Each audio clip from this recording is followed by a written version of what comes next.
Have you ever picked up your phone to do one quick thing and then somehow an hour has gone by? It happens to me all the time. It happens to most of us without even noticing that it's happening. Phones are a part of everyday life. We use them to text, to learn things, watch videos, even check the weather. But what many people don't know is that how all these habits might be affecting our focus and even our mental health. This topic is personal to me because I have experienced it all myself. I started noticing that my attention wasn't what it used to be. I would sit down to work or study. I would even feel the urge to look at my phone.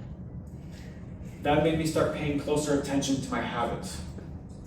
Now, don't get me wrong, guys. Phones are really good.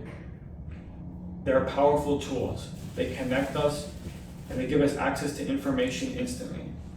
But when use becomes excessive and social media algorithms are constantly pulling our attention, it can start affecting our focus and mental well-being.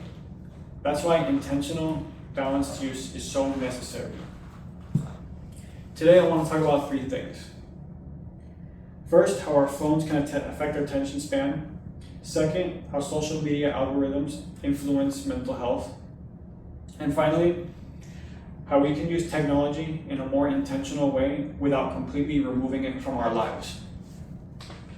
First, let's start with focus. Constant notifications, short videos, and fast-moving content train our brains to expect quick rewards. We get used to that fast stimulation, and over time, it becomes harder to sit through things like studying, reading, or even having a deep conversation. According to research by Twenge and Campbell in 2018, higher screen time was associated with lower psychological well-being. That means that the more time spent on screens, the more likely emotional well-being declines. And it doesn't stop there. Social media platforms are designed to keep us engaged. Algorithms prioritize content that triggers strong emotions because strong emotions keep us scrolling.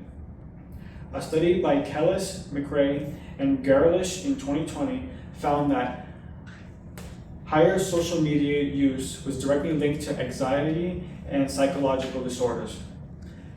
Now, I know what you're thinking. Phones give us instant communication, access to information, and communities. And that is true. Social media can bring people together, it can educate and inspire, but the issue isn't technology itself. The issue is how we're using the technology. Without boundaries, the benefits can slowly turn into distractions and emotional strain. Let's be realistic here. We're not getting rid of the phones. It's just not gonna happen.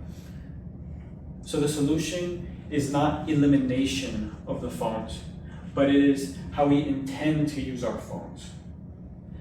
Imagine checking your phone because you decided to, not because it buzzed. Imagine being able to have better conversations and feel less mentally drained at the end of each day. Here's a few steps that I like to go through.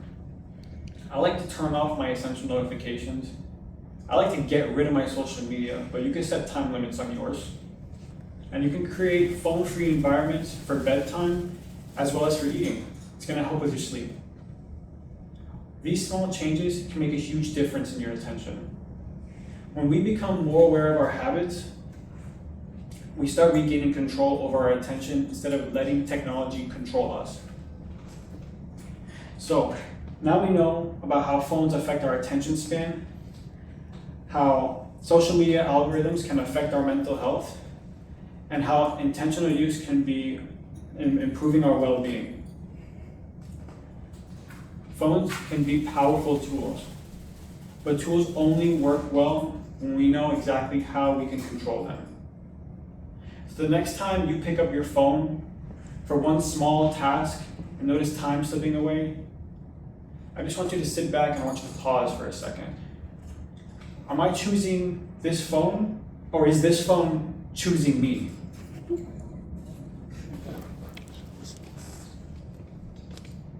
Great job.